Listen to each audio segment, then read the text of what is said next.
बिस्मिल्लाहिर्रहमानिर्रहीम, अस्सलाम वालेकुम। स्पोर्ट्स ऑन PSL 10 के साथ आपका मेज़बान शहजादा मोइन हाजिर है। और कल बड़ा दिलचस्प एलिमिनेटेड 2 मैच खेला गया और जहां पर कामयाबी हासिल की लाहौर कलंदर्स ने और शिकस्त दी इस्लामाबाद यूनाइटेड को। पहले खेलते हुए यहां पर लाहौर कलंदर्स ने 202 रन स्कोर किए, 203 रन का टारगेट दिया इस्लामाबाद यूनाइटेड की टीम को, जिनकी बैटिंग इस टूर्नामेंट में बड़ी अच्छी रही है। लेकिन कल फ्लॉप उनकी बैटिंग होती हुई दिखाई दी। शाहीन शाह आफरीदी ने बड़ी ज़बरदस्त बॉलिंग का मुजाहरा किया, 3 विकेटें हासिल की। जिस तरह उनकी बॉलिंग थी, रिदम था, वो सब कुछ नज़र आ रहा था। जिस तरह उन्होंने अपनी जब कैरियर का आगाज़ किया था तो इसी किस्म की बॉल करते नज़र आ रहे थे। दूसरी तरफ इस्लामाबाद यूनाइटेड शादाब की कप्तानी में नज़र आ रही थी और अच्छा परफॉर्म करते रहे नज़र आई।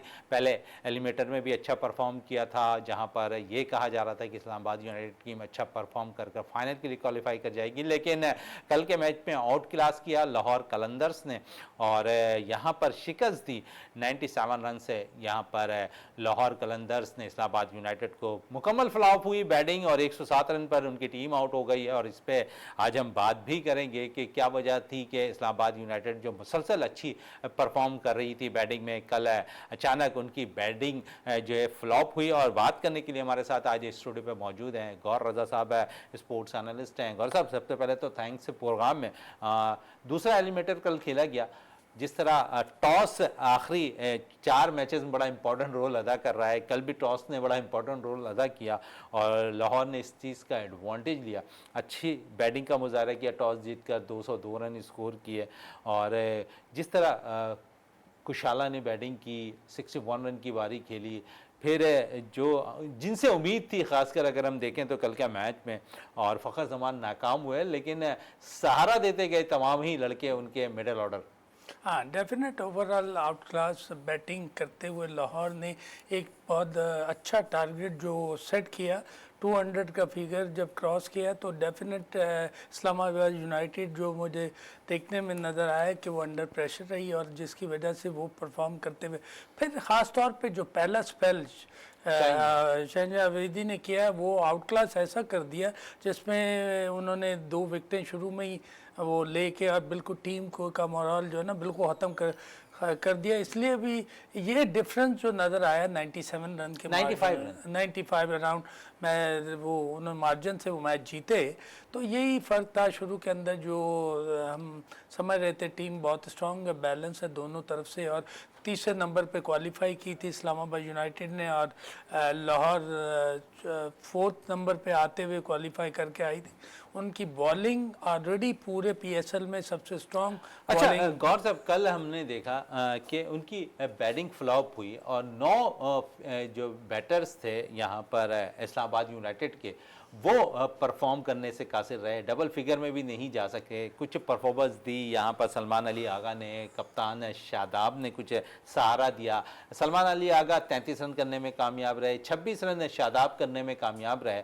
तो पहले मैं इसलिए बात कर रहा हूँ यहाँ पर इस्लामाबाद की कि इस्लामाबाद के बैटर्स नाकाम हुए। इससे कबल जो मैच खेला गया था उन्होंने बड़ी अच्छी परफॉर्म की थी उस मैच के अंदर।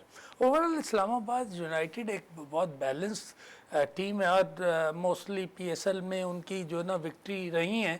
और इस दफ़ा जब से शादाब पिछले साल से आए हैं कप्तान, और ओवरऑल उनके अंदर एक रन तो नज़र आता है वो हर पोर्शन में, पर बैटिंग में वो ऑलराउंडर परफॉर्मेंस जो मैचेस में कुछ देनी चाहिए थी वो इतनी नहीं दे सके। और सलमान अली आगा जो है वो उन्होंने भी कोई कल की पर ओवरऑल लेकिन वो डबल फिगर तक तो चले गए, यहाँ तो डबल फिगर ही नहीं हो रहा था। मोस्टली यही वजह है कि क्योंकि बॉलिंग का उन्होंने 200 या जो 202 क्रॉस हो गया तो वो उनके एक जहनी तौर पे प्रेशर था जिसके लिए तमाम प्लेयर स्ट्रोक के लिए जा रहे थे। और वो डेफिनेट बॉलिंग का एक कम्बिनेशन जो लाहौर कलंदर की तरफ से रहा, जिसकी वजह से बहुत मुश्किल हुई इस्लामाबाद यूनाइटेड के लिए। लेकिन आप समझते हैं साहबजादा फरहान रन नहीं किया, तो यहाँ भी सेटबैक रहा यहाँ पर इस्लामाबाद के लिए। डेफिनेट सबसे ज़्यादा फरहान ओवरऑल टॉप पूरे स्कोरर। टूर्नामेंट के अभी तक टॉप स्कोरर हैं, और वो अब इस मैच में, ऐसे मैच क्रूशल मैच में वो रन नहीं कर सके, जिसकी वजह से इस्लामाबाद यूनाइटेड को डिसएडवांटेज हुआ। और जो बैटर हैं सलमान अली आगा भी हम जो खेलते हुए नज़र आए, उसमें लग रहा था कि वो कुछ रन कर जाएंगे, कुछ शॉट्स और नज़र आई, पर यह है कि वो ओवरऑल ऐसा नहीं कर सके, जिसकी वजह से टीम उनकी परफॉर्मेंस जो है ना वो हुई। और फिर शाहीन, सलमान मिर्ज़ा और फिर इरशाद हुसैन ने बड़ी ज़बरदस्त बॉलिंग की, तीनों ने 3-3 विकेटें हासिल की यहाँ पर लाहौर कलंदर्स की जानिब से, तो ये बड़ा फ़र्क नज़र आया। और साथ साथ क्योंकि सलमान मिर्ज़ा ने आउट क्लास, जहाँ पर शाहीन अटैक कर रहे थे, बॉलिंग में अपना वार कर रहे थे, तो वहाँ सलमान मिर्ज़ा ने भी भरपूर उनका साथ दिया। डेफिनेट जितने बॉलिंग स्ट्रेंथ लाहौर के पास मौजूद है इस वक्त, उसके आगे अगर एक आपका जो ऊपर के ओपनर अगर कोई रन नहीं कर पाते, तो फिर आपके लिए बड़ा मुश्किल है कि पीछे वाली टीम जो है ना आपको वो आपका साथ देगी और आपको अपनी टीम को विनिंग पोजीशन पे लेके जाएगी। तो मोस्टली ये वजह थी फरहान,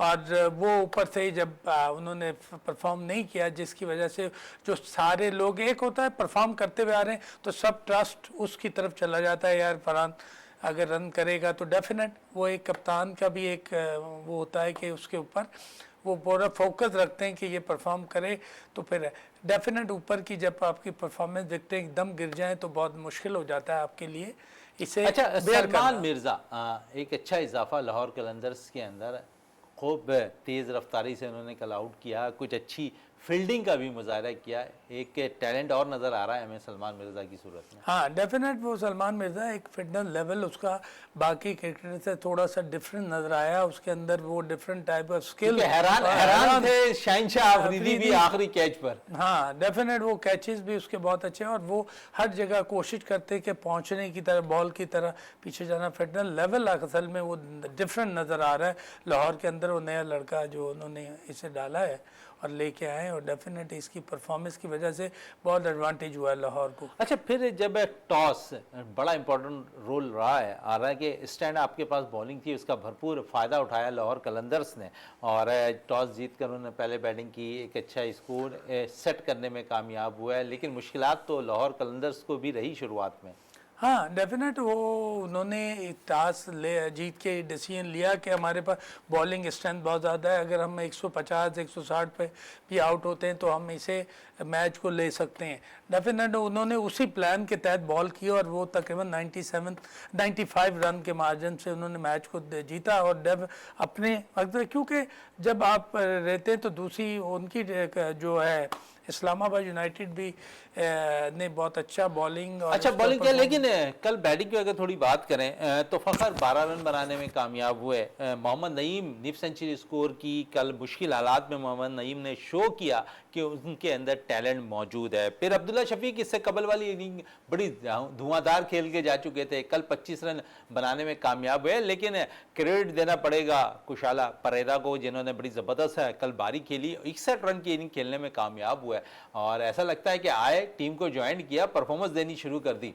हाँ डेफिनेट देखें, अभी ये कॉम्बिनेशन 50-60 रन का हर प्लेयर ने परफॉर्म करते हुए तो आप 200 के ऊपर निकल गए, तो ये परफॉर्मेंस जो ना कुशाला की बहुत आउट क्लास थी। ऐसे टाइम पे जो लाहौर की नीड थी कि वो परफॉर्म दोनों मैचों के अंदर आके, और इस मैच में उन्होंने आउट क्लास 61 रन ऐसे प्रेशर के अंदर, प्रेशर मैच के अंदर परफॉर्म करना एक लाहौर के लिए बहुत ज़्यादा। चलो, ये तो गैर मुल्की प्लेयर थे कुशाला परेरा जिन्होंने 61 किया, लेकिन प्रेशर वाला मैच आप कह रहे हैं, और प्रेशर वाकई था, और इसमें मोहम्मद नईम ने 50 इनिंग खेली, तो प्रेशर को हैंडल करना जानते हैं मोहम्मद नईम भी।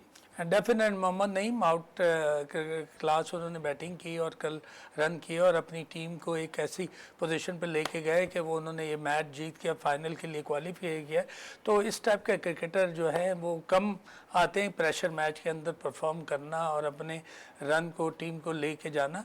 तो ये ख़ास तौर पे उनके अंदर एक क्वालिटी भी है, स्ट्रोक भी अच्छे हैं उनके, और बड़ा समझदारी से उन्होंने कल बैटिंग की। चलें, समझदारी से बैटिंग की, लेकिन इस्लामाबाद यूनाइटेड की टीम 16 ओवर में 107 रन बनाने के बाद आउट हो गई। और जिस तरह मैं कह रहा था कि इस्लामाबाद की बैटिंग बड़ी स्ट्रॉन्ग है, और शादाब के हवाले से क्या कहेंगे मज़ीद, क्योंकि इस वक्त वो वाइस कप्तान है पाकिस्तान टीम के और कल 26 रन बनाने में कामयाब रहे। यहाँ पर शादाब 33 रन सलमान अली आगा ने स्कोर किए। शादाब को किस तरह देख रहे हैं, क्योंकि कौमी टीम में एज ए वाइस कप्तान वो टीम में मौजूद हैं?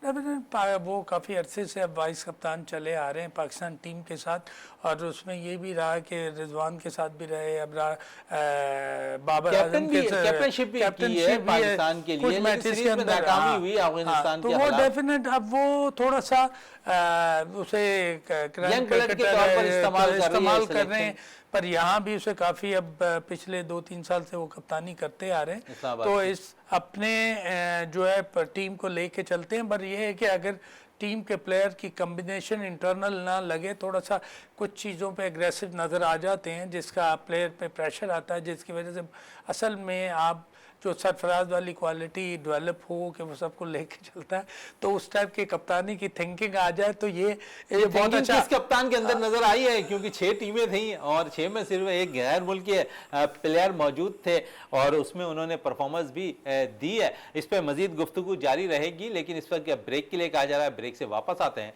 तो गुफ्तगू।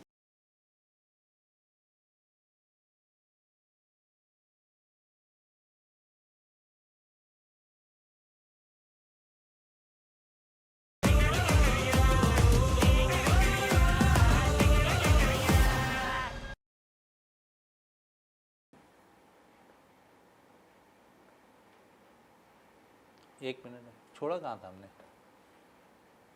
ये बात कर रहे थे हम परफॉर्मेंस पे ही। और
welcome back. Sports on PSL 10 के साथ एक दफ़ा फिर हाजिर हैं। गौर रज़ा साहब हमारे साथ यहाँ पर मौजूद हैं, स्पोर्ट्स एनालिस्ट, और बात कर रहे थे वक्फे से कबल जाने से कि शादाब के कैरियर के हवाले से जिस तरह उन्हें कैप्टनशिप मिली है, वाइस कप्तान है इस वक्त T20 टीम के यहाँ पर शादाब खान, और उनकी परफॉर्मेंस बड़ा काउंट करती है। लास्ट मैचेस में उन्होंने कुछ परफॉर्म किया है, लेकिन ओवरऑल जिस तरह उन्हें कप्तान वाइस बनाया गया, इस पर मैं ज़रूर पूछूंगा। गौर रज़ा साहब, आप बेहतर समझते हैं या फिर कुछ बोर्ड नया चाहता है, क्योंकि अभी शादाब भी जो है 28-29 साल के हैं और दीगर प्लेयर्स भी अभी कम बेश अगर हम देख लें तो 22 से 25 के लगभग सिलेक्शन हुई है इन खिलाड़ियों की, तो शादाब इनके साथ एडजस्ट होते हुए नज़र आ रहे हैं। ये सोच, ये थिंकिंग लेकर जो है शायद वाइस कप्तान बनाया है बोर्ड ने।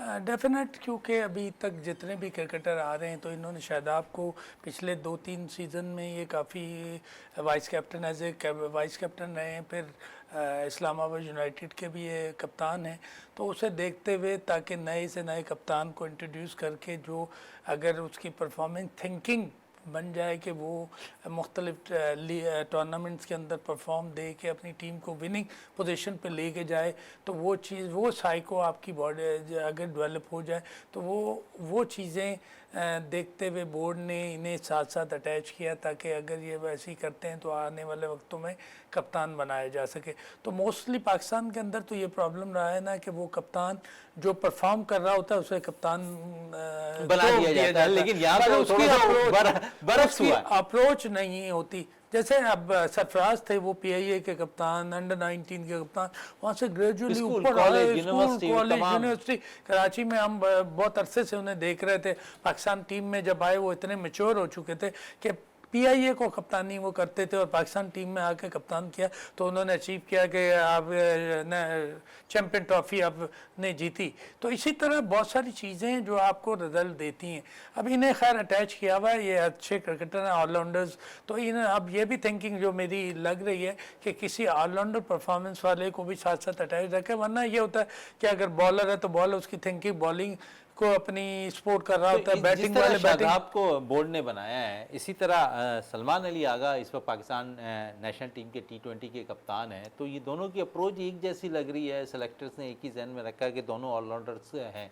हाँ डेफिनेट, क्योंकि आजकल दुनिया में T20 क्रिकेट या वनडे में ज़्यादातर ऑलराउंडर को कंसिडरेशन में आ रहे हैं, सिलेक्शन के अंदर दोनों तरह से आप परफॉर्मेंस ले सकते हैं। तो वो करते हुए इस वजह से कप्तान वो होगा तो वो देखेगा यार मैं अगर बैटिंग में मेरी वीक परफॉर्मेंस हो रही है तो मुझे बैटिंग में भी करना है, बॉलिंग में परफॉर्म करना है। तो दोनों तरफ से परफॉर्मेंस वाली थिंकिंग डेवलप हो जाए कप्तान की, तो वो टीम एक बैलेंस हो जाती है कि वो डिपेंड, अगर कोई लड़का परफॉर्म नहीं करता तो वो सारा बोझ अपने पे लेके अपनी टीम का रिजल्ट को बेहतर करने की तरफ जाता है। तो डेफिनेट ये एडवाइस की गई होगी। दोनों ऑलराउंडर हैं हमारे, सलमान अली आगा वो बॉल भी करते हैं, बैटिंग भी अच्छी कर रहे हैं और अभी उभरते हुए क्रिकेटर हैं। करंट उनके अंदर सलाहियत और ये मैच्योर क्रिकेट हो गया। अच्छा, मैच्योर क्रिकेट की बात हो रही है। कुछ क्रिकेटर्स ऐसे होते हैं जो टीम में आने के बाद मैच्योर हो जाते हैं। खुशदिल शाह के हवाले से मैं ज़रूर पूछूंगा। इस टूर्नामेंट में पाकिस्तान सुपर लीग में अच्छा परफॉर्म करते रहे, इससे कबल जितने लीग्स हुई वहाँ परफॉर्म करे, फिर पाकिस्तान के लिए चैम्पियंस ट्रॉफी के लिए उनका इंतखाब हुआ, वहाँ उनके लिए नुक्ताचीनी होती नजर आई और इतनी तनकीद हुई कि उन्होंने उस टूर्नामेंट में पाकिस्तान की जानिब से सबसे बेस्ट परफॉर्मेंस दी। न्यूजीलैंड के लिए इंतखाब हुआ, वहाँ परफॉर्मेंस देते रहे। अब पाकिस्तान सुपर लीग में आउट क्लास वो परफॉर्मेंस दे रहे हैं और जिस पाकिस्तान को नंबर 6 पोजीशन पर मैच फिनिशर चाहिए, तो मैं समझता हूँ कि 2-3 प्लेयर ज़रूर हैं। आपके पास खुशदिल मौजूद हैं, आपके पास इरफान खान नियाजी आपके पास मौजूद है, आपके पास हुसैन तलत मौजूद है मिडिल ऑर्डर को इस्तेकाम बख्शने के लिए। तो आप समझते हैं कि यहाँ पर 3-4 लड़कर, और फिर मैं खुशदिल पे इसलिए बात कर रहा हूँ कि खुशदिल की परफॉर्मेंस बड़ी निखर कर आ रही है। जिस तरह खुशदिल की आ रही है इसी तरह फ़हीम अशरफ की आ रही है। हाँ डेफिनेट, अभी आपने खुशदिल को देखा, उस पर बहुत ज़्यादा तनकीद होती रही, पर वो परफॉर्म, बॉल भी परफॉर्म कर रहे हैं, बैटिंग भी कर रहे हैं। उनका स्टांस एज ए क्रिकेटर, जैसे इजाज़ हम देखते थे वो खड़े होते थे, स्टांस से आप समझेंगे कि तो मोस्टली लोगों की ऑब्जर्वेशन होती है कि वो जी बहुत अच्छा स्टांस है तो बहुत अच्छा क्रिकेटर होगा। तो उसके अंदर स्ट्रोक क्वालिटी है, स्ट्रोक्स बहुत जानदार मारते बड़ा हैं, निखार आ गया और बड़ी मैच्योर परफॉर्मेंस दे रहे हैं। और अब पाकिस्तान सुपर लीग में उन्होंने शो किया है। हाँ, आपने देखा कि 13 बॉल पर 45, 17 बॉल पर 50, इस किस्म के इन्होंने खेलते गए हैं। T20 में अगर ख़ासतौर पे PSL में उन्हें बॉलें बहुत कम मिल रही हैं, बहुत ज़्यादा कम बॉलें मिलके वो 50 के करीब करीब जा रहे हैं, परफॉर्म कर रहे हैं और बॉल भी बहुत अच्छा समझदारी से करते हैं। तो पावर प्ले के अंदर भी बॉल करते हैं, कॉन्फिडेंस देखा है उनके अंदर। तो इस टाइप के क्रिकेटर पाकिस्तान को बहुत सूट करते हैं। थोड़ा सा जी उनके साथ साइको को डेवलप करके, उनके साथ कम्युनिकेशन करके उन्हें बेहतर बूस्ट किया जाए तो और अच्छी परफॉर्म, चले बूस्ट किया जाए तो और अच्छी performance. Match finisher national team में हमारे पास कम है और शायद ऐसा लगता है कि यहाँ पर जो खुशदिल हैं वो रोल अदा कर सकते हैं। फिर मास सदाकत के हवाले से भी बात करें, वो फिनिशर अच्छे हैं। क्या कहेंगे, 2-3 फिनिशर हमारे पास निकल कर अब सामने आ रहे हैं जो मैच फिनिश करना जानते हैं।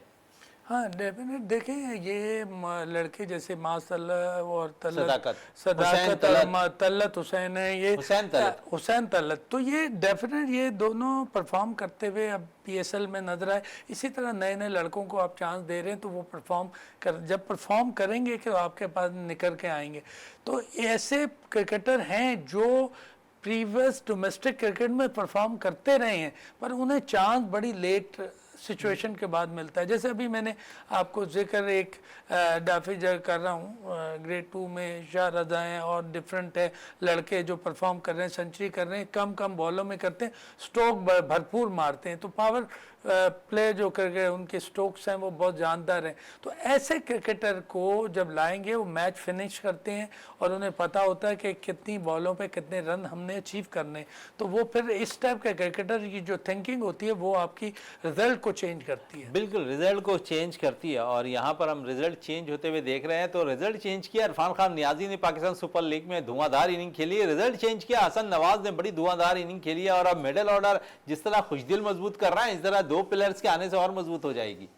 डेफिनेट दोनों जो है टीमें, इरफान और हसन नवाज तो पीएसएल में देखें ना आपने, उसने बहुत कॉन्फिडेंस के साथ सारी मैचेस जो भी परफॉर्म से चांस मिला उसने परफॉर्म करके अपने आप को रिकग्नाइज रहा। और पाकिस्तान T20 में अभी उसे शामिल किया गया, तो उससे यह होगा कि एक टीम स्ट्रांग अब नज़र आ रही है। नए लड़के हैं, कुछ कम्बिनेशन इनके, सलमान लियागा इसके साथ कप्तान है जो है वो देखे, और शादाब, ये दोनों मिल के इंशाल्लाह टीम को बेहतर पोजीशन T20 की टीम निखर के सामने आएगी और इस टाइप के लड़कों को परफॉर्म बिल्कुल निखर कर सामने आएगी। और यही ज़रूरत है निखर कर सामने आने की। और इस टीम में अगर अच्छा परफॉर्म करते हुए नजर आएंगे क्रिकेटर, तो पाकिस्तान सुपर लीग में जहां पर उन्होंने अपनी कारकर्दगी दिखाई, तो कुछ सिलेक्शन अच्छी होती हुई दिखाई दी है पाकिस्तान की टीम के लिए। जो दौरे बांग्लादेश के लिए टीम का इंतखाब हुआ है, उनमें नौजवान खिलाड़ी भी उन्हें मौका दिया गया। अब नौजवान खिलाड़ियों का काम है कि यहाँ पर वो परफॉर्म करें। गौर से नौजवान खिलाड़ियों की बात अगर हम करें, तो इस टूर्नामेंट में कुछ हमें नौजवान तो नहीं मिले, लेकिन कुछ जिन्होंने साबका पाकिस्तान को रिप्रेजेंट किया हुआ था, कुछ परफॉर्मेंस दी हुई थी, फिर जो है परफॉर्मेंस नाकिस रही, टीम से बाहर हुए, इस टूर्नामेंट में उनका परफॉर्मेंस देने के बाद वापसी कैसा देख रहे हैं इन प्लेयर्स की और कितनी जिम्मेदारी होगी? साबज़ादा फरहान बेशक बड़ी अच्छी कारकर्दगी का मुजाहरा उन्होंने डोमेस्टिक नेशनल T20 में किया, पाकिस्तान सुपर लीग में किया, लेकिन जब नेशनल टीम का नुमाइंदगी का मौका मिलता है तो वो परफॉर्म नहीं कर पाते। इसके अलावा अगर हम दीगर प्लेयर्स और भी बात करें, हसन अली को आपने देखा कि डोमेस्टिक के खादम ट्रॉफी में वो रन भी करते हैं, सेंचुरी भी स्कोर करते हैं, टीम में वापसी भी होती है, लेकिन फिर वो परफॉर्म करने से कासिर रहते हैं जब नेशनल टीम के लिए उन्हें नुमाइंदगी का मौका मिलता है। तो अब इन्हें अपनी जिम्मेदारी, अपने तजुर्बे को बरोकार लाते हुए बांग्लादेश के खिलाफ सीरीज में परफॉर्म करना होगा। डेफिनेट अभी देखें Hasan Ali highest wicket taker है पीएसएल में और डोमेस्टिक में भी परफॉर्म कर रहे हैं, बैटिंग में परफॉर्म करते हैं।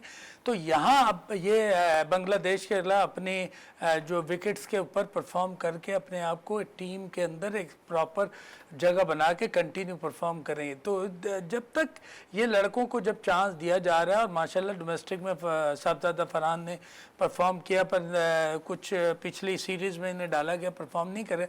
अब पीएसएल में उनकी क्वालिटी डिफरेंट नज़र आई है, मैंने देखा कि उन्होंने कुछ काम किए अपने आप पे और जो ना परफॉर्म करके वो फिर दोबारा इंशाल्लाह।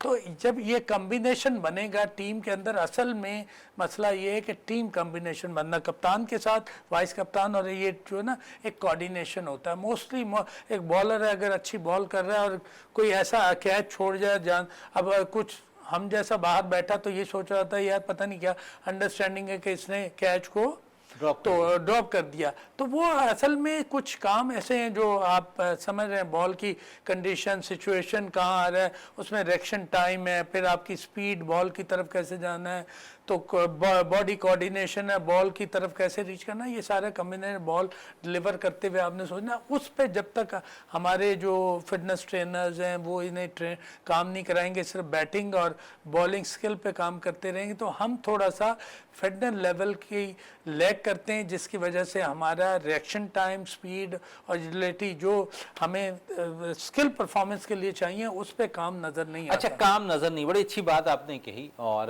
साथ साथ क्योंकि 3 खिलाड़ियों को हमने देखा कि यहाँ पर आराम का मौका दिया गया, और जिसमें सीनियर प्लेयर्स की बात करूँ, शाहीन ड्रॉप हैं बांग्लादेश के खिलाफ सीरीज़ के लिए, बाबर ड्रॉप है, रिजवान ड्रॉप है, उस्मान खान ड्रॉप हैं। और जिस तरह इनकी कारकर्दगी माजी में रही, आप समझते हैं कि थोड़ा सा रेस्ट देने के बाद फ्रेश होकर अगर ये आएंगे तो ज़्यादा बेहतर कारकर्दगी दिखा सके? वन और best wicket keeper Mohammad Rizwan है, लेकिन मोहम्मद रिजवान की टीम इस टूर्नामेंट में नाकाम रही, नाकिस कारकर्दगी रही, क्या कहेंगे इस पे भी? क्योंकि एक वक्त तक मोहम्मद रिजवान भी जो है टॉप स्कोरर थे पाकिस्तान सुपर लीग के इसी। हाँ वो पिछले इससे पहले वो ऊपर लिए सबसे हाईएस्ट स्कोर चल रहा था रिजवान का। डेफिनेट उनकी टीम ने इस दफ़ा परफॉर्म ऐसी नहीं दे कर सके, ख़ास तौर पे उनकी कप्तानी भी। डेफिनेट उन्हें काफ़ी सीरीज़ के अंदर एज ए कप्तान रिजवान को रखा गया, पर वो वहाँ भी ऐसी आउट क्लास परफॉर्मेंस उनकी तरफ से नहीं। अब उन्हें जब ये टीम उनके पास थी, इसमें परफॉर्मेंस थोड़ी सी लैग की, तो डेफिनेट उन्हें रिकवरी टाइम दिया है। और वो अच्छे विकेट कीपर हैं और बैटिंग भी अच्छी करते हैं। थोड़ा सा स्टडी क्रिकेट खेलते हुए फिर स्ट्रोक की तरफ जाते हैं। तो ये दोनों और सीनियर 4 क्रिकेटर्स को हमारे रेस्ट दिया। तो इस तरह डेफिनेट गैप बहुत सी बातें हो रही हैं कि नसीम शाह और हारिस रऊफ को भी आप टी20 में थोड़ा रेस्ट दे देते हैं, यहाँ भी नौजवान बॉलर्स को मौका देते, तो आप समझते हैं बेहतर फैसला होता? क्योंकि मैं समझता हूँ कि ये आवाम की राय है, और लेकिन एज ए क्रिकेटर अगर किसी से एनालिस्ट के तौर पर पूछेंगे तो बांग्लादेश की टीम कोई हल्की टीम नहीं है टी20 क्रिकेट की, वो भी इस वक्त बड़ा अच्छा परफॉर्म कर रही है, तो कुछ सीनियर का होना बहुत ज़रूरी है। देखिए होम सीरीज हो या आउट सीरीज आपकी हो, उसके अंदर नए क्रिकेटर को चांसेस दे के जो सीनियर क्रिकेटर रेस्ट के दिया जाता है, रिकवरी टाइम दिया जाता है, कंटिन्यू क्रिकेट खेल रहे हैं, डोमेस्टिक भी हो रहा है। अगर वो किसी डिपार्टमेंट है तो डिपार्टमेंट अपने डोमेस्टिक टूर्नामेंट में उन्हें यूटिलाइज करके मैं वो विनिंग पोजीशन हासिल करना चाहते हैं, तो वो क्रिकेट में गैप नहीं होता, सीनियर क्रिकेटर हों या वो।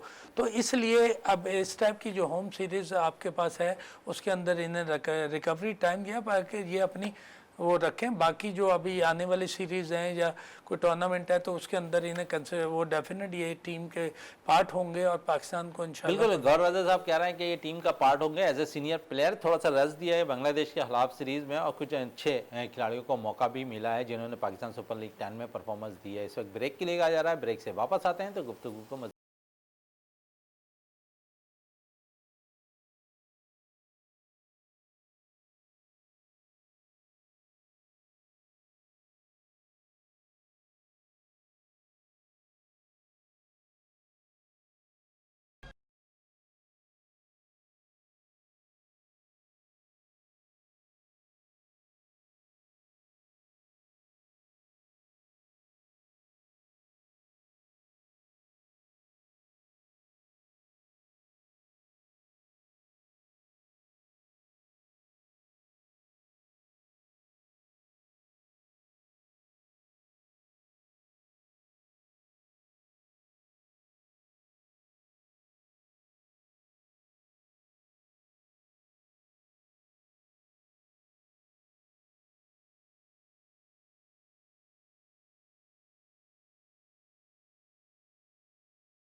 मेरा है शो।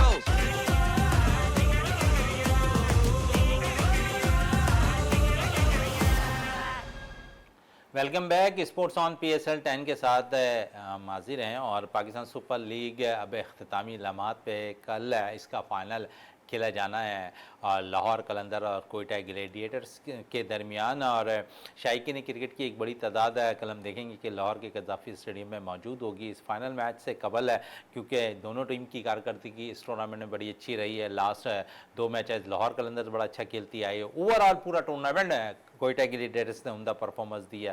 क्या राज है ये ज़रूर मैं पूछूंगा गौर रज़ा से। गौर रज़ा साहब, बिल्कुल डिफरेंट नज़र आई यहाँ पर कोयटा ग्लेडिएटर्स की टीम फाइनल खेल रही है, मैचेस में शिकस्त कम हुई है, क्या कहेंगे इस टूर्नामेंट में मुख्तलिफ रूप नज़र आया है, क्या वजूहत आप समझते हैं कि कितनी मेहनत की होगी उन्होंने? डेफिनेट कोयटा जो है इस दफ़ा उसकी आउटस्टैंडिंग परफॉर्मेंस रही थ्रू आउट द PSL 10 के अंदर, और हाईएस्ट स्कोर हिस्ट्री भी कायम की है उन्होंने। 263 रन 20 ओवर के अंदर कंप्लीट करके एक अपनी टीम को टॉप स्कोरिंग PSL 10 के अंदर लेके आए हैं। उसके पहले 251 और इस तरह डिफरेंट टीम्स करती रही हैं 20 ओवर्स के अंदर, तो इस दफ़ा इन्होंने परफॉर्म। डेफिनेट इनका एक कोऑर्डिनेशन जो मैनेजमेंट है ख़ास तौर पे, और जो इन्हें लीड कर रहे हैं जो PSL कोयटा की जो ऑनर्स हैं, उनका बहुत ज़्यादा इंटरेस्ट एम्फिसाइज टीम कम्बिनेशन और कप्तानी को सपोर्ट पीछे से जो है ख़ास तौर पे रिचर्ड, सरफराज, ये एक टीम को कम्बिनेशन के साथ चला रहे हैं, दोनों तरफ परफॉर्म कर रहे हैं कि बैटिंग बॉलिंग बहुत बैलेंस यूटिलाइजेशन उसकी कर रहे हैं, जिसकी वजह से उनकी टीम का एक डिफरेंट स्टाइल में नज़र आई और डायरेक्ट फाइनल क्वालिफाई किया है।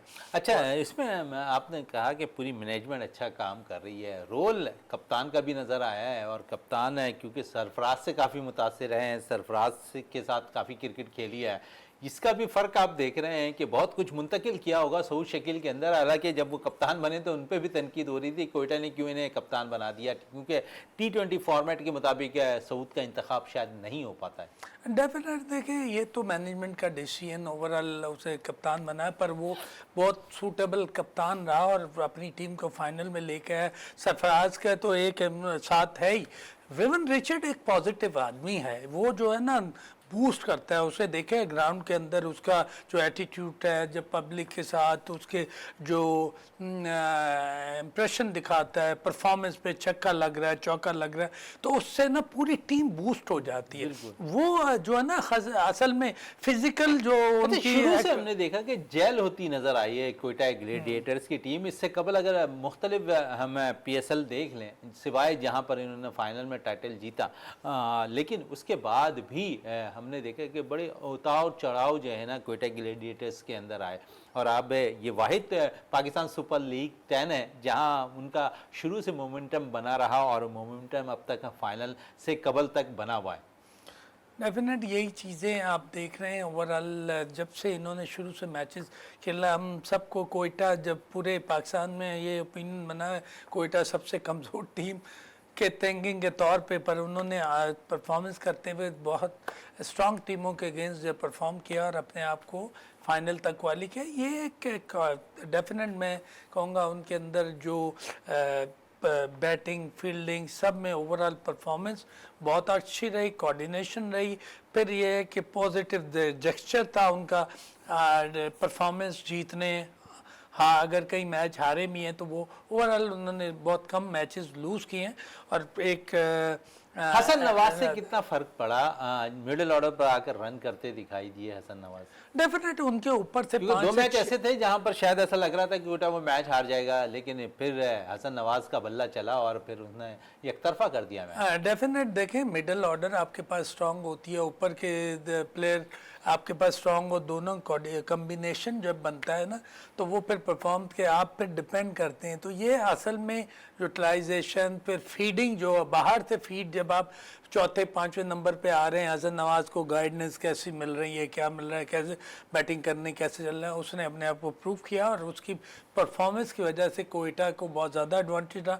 तो इस टाइप के क्रिकेटर निकल के आते हैं और इंशाल्लाह वो पाकिस्तान लेवल पे इंटरनेशनल जो टूर्नामेंट अभी हो रहे हैं, जब होम सीरीज उसमें चांस मिलता है तो वो डेफिनेट परफॉर्म करता हुआ नजर आएगा। दोनों टीमों को कैसे देखेंगे? दोनों टीमें फाइनल में मौजूद हैं, कोयटा लाहौर है और लाहौर का ये हमेशा रहा है रूल के जब वो प्ले ऑफ के लिए क्वालिफाई करती है तो फाइनल जीत जाती है, और इस दफ़ा भी यही सूरत हाल नज़र आ रही है। और अब क्योंकि मुकाबला भी दोनों टीमों के दरमियान कल होना है, तो क्या कहेंगे इन दोनों टीमों को, किस टीम को आप एज दे रहे हैं कि ये टीम है बासानी अब मैच जीत जाएगी, या फिर टॉस पर, और किसको एडवांटेज समझते हैं कि फास्ट बॉलिंग और बैटिंग का एडवांटेज है दोनों? डेफिनेट अभी तो टॉस के बाद इसे डिसीजन हम दे सकेंगे, दोनों टीमें बैलेंस है और बहुत ज़्यादा एडवांटेज के लाहौर ग्लेडिएटर जो है वो बॉलिंग उसकी बहुत ज़्यादा स्ट्रांग है, कोयटा ग्लेडिएटर्स या लाहौर कलंदर की बहुत स्ट्रांग बॉलिंग है वो है, और कोयटा की टीम कॉम्बिनेशन बहुत अच्छा है, बैटिंग बॉलिंग और मिडिल ऑर्डर का कॉम्बिनेशन और कप्तानी जो अब कर रहे हैं वो एडवांटेज वहाँ से जो टीम कॉम्बिनेशन परफॉर्मेंस कितना इम्पैक्ट डालेगी कोयटा पे, कितना प्रेशर में रखेगी? अगर वो शाइन को अगर पहले जो ओवर्स हैं उसमें अगर स्टडी करके अगर ये खेले और उसे डिफेंसिव उसमें गए और कोई विकेट ना दी तो इन्हें कोयटा को बहुत ज़्यादा एडवांटेज होगा, जिसकी वजह से उसे एक उसकी जो अभी प्रीवियस परफॉर्मेंस उसका प्रेशर डेफिनेट कोयटा को हो रहा होगा, पर उसे देखते हुए अगर फर्स्ट 2 ओवर अगर वो 2 ओवर कंटिन्यू करते हैं, उसे अगर ये स्टडी क्रिकेट के हिसाब से अपने ओपनर्स को समझा के बैठते हैं तो कोयटा इसका एडवांटेज ले सकता है। बाकी और भी बॉलर उनके फिर बाद दो स्पिनर पे बात करूं दोनों टीमों पे, और कोयटा के पास है इब्रार मौजूद है, और अगर हम देखें लाहौर के पास इशाद हुसैन मौजूद हैं। दोनों की परफॉर्मेंस ओवरऑल बड़ी अच्छी रही है इस टूर्नामेंट के अंदर, तो मेन मिडल ओवर्स के अंदर इनका रोल भी बड़ा इंपॉर्टेंट रहेगा अपनी अपनी टीमों के लिए। तो मुकाबला तो यहाँ स्पिनर्स का भी होता नजर आ रहा है। हाँ, डेफिनेट स्पिनर अबरार क्योंकि एक मिस्री स्पिनर है, उसका एडवांटेज है कि क्रिकेटर को समझने कौन सी बॉल ओवरऑल परफॉर्म भी कर रहे हैं। अभी पिछले सीरीज में भी डिफरेंट बार भी गए तो वहाँ भी वो परफॉर्म करते बेचारे, उसके साथ दूसरा कोई स्पेशलाइज स्पिनर ही नहीं होता था, तो वो ऑलराउंडर के तौर पे किसी तो खुश दिल को यूज़ कर लिया, उसे कर दिया, तो उसे उतना ज़्यादा वो प्रेशराइज नहीं कर सका टीमों को।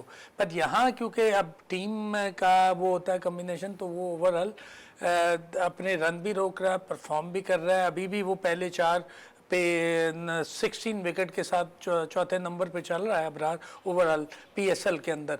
और उसके साथ शाहजहान वो भी अपनी तौर पे लाहौर को एक एडवांटेज है बॉलिंग का, उसमें फास्ट बॉलिंग के साथ कम्बिनेशन है। पर ये है कि डेफिनेट दोनों टीमें बैलेंस है। पीएसएल 10 एक पाकिस्तान के लिए एक नई हिस्ट्री कायम की है। बीच में सिचुएशन जो पाकिस्तान के अंदर आई, जो रुका, फिर रीस्टार्ट हुआ और अब ये फाइनल होने जा रहा है कल इंशाल्लाह। तो दोनों टीमें पाकिस्तान की ऐसी टीमें जो इक्वल परफॉर्म कर सकती हैं। ये पीएसएल 10 है, पीएसएल 11 जब होगा तो 2 टीमों का इजाफा होता हुआ दिखाई दे रहा है गौर रजा साहब। और ऐसा लगता है कि अब 2 टीमें जब आएंगी ना, तो जिन लड़कों को मौका नहीं मिलता, जो मैचिंग प्लेयर जो रह जाते हैं, उन्हें भी मौका मिलेगा। कुछ डोमेस्टिक में उम्दा परफॉर्मेंस देने वाले प्लेयर्स का भी चुनाव होगा। तो अब मजीद 2 टीमें और मजीद ग्राउंड्स का भी इजाफा होगा। हाँ, डेफिनेट देखें जब नंबर ऑफ टीम बढ़ती हैं, प्लेयर्स ज़्यादा आते हैं, तो आपके पास एक पार्टी जो टीम ज़्यादा इमर्जिंग प्लेयर, इंटरनेशनल प्लेयर्स और फिर सीनियर प्लेयर का एक कम्बिनेशन होता है। तो जो यंग प्लेयर नया आ रहा होता है तो वो डेफिनेट उससे लर्निंग होती है और परफॉर्म करके, तो पाकिस्तान क्रिकेट के लिए एक बहुत बड़ा बूस्ट होगा, जिसकी वजह से पाकिस्तान के अंदर एक रेवोल्यूशन आएगा। और वो जो है ना आने वाले वक्तों में, तो हम तो ये समझते हैं कि कम से कम इन टीमों को बढ़ाते बढ़ाते ये 8 तो अभी भी कम है, 10 से 12 तक जाए, फिर 16 तक जाए। 16 का एक बहुत ज्यादा ऐसा एडवांटेज, ज्यादा टीमें होती रहे, लेकिन एक ऐसी टीम जो इस टूर्नामेंट में काफी मायूस किया उस टीम ने, शाइकी ने क्रिकेट को बड़ी तवक्को थी कि टीम बड़े अच्छा परफॉर्म करेगी। 2021 से वो टीम फाइनल खेलती रही, 2025 में उसने रिकॉर्ड कायम किया कि मैचेस हारने का, और 9 मैचेस वो टीम हार गई। भयानक ख्वाब साबित हुआ मुल्तान सुल्तान के लिए। कितनी मेहनत करनी पड़ेगी नेक्स्ट पीएसएल के लिए मुल्तान सुल्तान को, क्योंकि वो एक चैलेंज रखने वाली टीम है, चैलेंज लेते भी हैं कप्तान उसके मोहम्मद रिजवान। तो यहाँ उनकी परफॉर्मेंस नाकिस रही, उनकी टीम की परफॉर्मेंस नाकिस रही। और बाज़ मुबस्सिरीन का कहना है कि शायद मोहम्मद रिजवान इनफरादी इनिंग ज़्यादा खेलते रहे, जिसका असर टीम पे पड़ता रहा। हाँ, डेफिनेट यही हुआ कि ख़ास तौर पे रिजवान जब भी हमने इंटरनेशनल क्रिकेट के अंदर भी देखा है, तो वो पहले अपने 50 रन करते हैं, फिर टीम भी करते हैं। ओवरऑल परफॉर्मेंस उनकी आउटस्टैंडिंग रही थ्रू आउट जो उनकी हिस्ट्री रही ओवरऑल। अब यहाँ पे पाकिस्तान टीम के कैप्टन होते हुए मुल्तान सुल्तान के कप्तान रहे, और उसके बाद आपने देखा कि तक 8 से 9 मैचेस इन्होंने अपने 9 मैचेस लॉस किए। वो यही था कि ये सेल्फ डिसीजन पे का जो मेरी ऑब्जर्वेशन है, डिसीजन लेके इम्पोज करने की कोशिश करते हैं। जिन्होंने फ्रेंचाइज ने पिक नहीं किया, जिस तरह अब्बास आफरीदी को इन्होंने पिक नहीं किया, खुशदिल शाह को पिक नहीं किया, हालांकि इनके मेन ये बॉलर्स और ऑलराउंडर थे, लेकिन जब वो दूसरी टीमों में गए तो वहाँ फ्रेंचाइज से अपनी अपनी ज़बरदस्त कारकर्दगी की बदौलत अपनी टीम को ऊपर तक लेकर गए। डेफिनेट एक फ्रेंचाइज फिर कप्तान की कुछ चीज़ें चल रही होती है, उस पर डिपेंड करता है किस प्लेयर को लेना है। तो वो डेफिनेट ये साथ क्रिकेट खेलते हैं, तो वो समझते हैं कि इस क्रिकेटर को मैं लूँगा और परफॉर्म करेगा, मिडिल ऑर्डर रखूँगा, तो डेफिनेट उसका डिसएडवांटेज मुल्तान को हुआ। ओवरऑल कैसा रहा पाकिस्तान सुपर लीग 10 अब, क्योंकि कल फाइनल होना है और इसका अख्ताम होना है? हाँ, डेफिनेट इस दफ़ा तो बहुत आउटस्टैंडिंग रहा, क्योंकि हिस्ट्री कायम हो गई। बीच में एक अनफोर्सीन इंसिडेंट भी पाकिस्तान और इंडिया का हुआ और ब्रेक हुआ, फिर उसे रीस्टार्ट हुआ और आज इंशाल्लाह कल फाइनल होना है। तो ये एक सारी जो हमारे 10 PSL 10 में एक नई हिस्ट्री कायम हो नई गई है। हिस्ट्री कायम हुई है पाकिस्तान सुपर लीग 10 के अंदर, और उम्दा कारकर्दगी दिखाने वाले प्लेयर्स ने जो परफॉर्मेंस दी पाकिस्तान सुपर लीग में, उनका इंतखाब भी बांग्लादेश के जो सीरीज हो रही है उन्हें भी मौका दिया जा रहा है। तो अच्छी चीज़ है कि जिन लड़कों ने अच्छा परफॉर्म किया, फौरी सीरीज आई और उन्हें सेलेक्टर्स ने मौका दिया और अच्छी कारकर्दगी की बदौलत वो पाकिस्तान को जिताने की भरपूर तौर पर कोशिश भी करते हुए दिखाई देंगे। फाइनल मार्का होगा अब कोयटा ग्लैडिएटर्स और लाहौर कलंदर्स के दरमियान कल, और देखते हैं कि कौन सी टीम फाइनल जीती है पाकिस्तान सुपर लीग की। इसी के साथ अपने मेजबान शहजादा मोइन को इजाजत दें। पाकिस्तान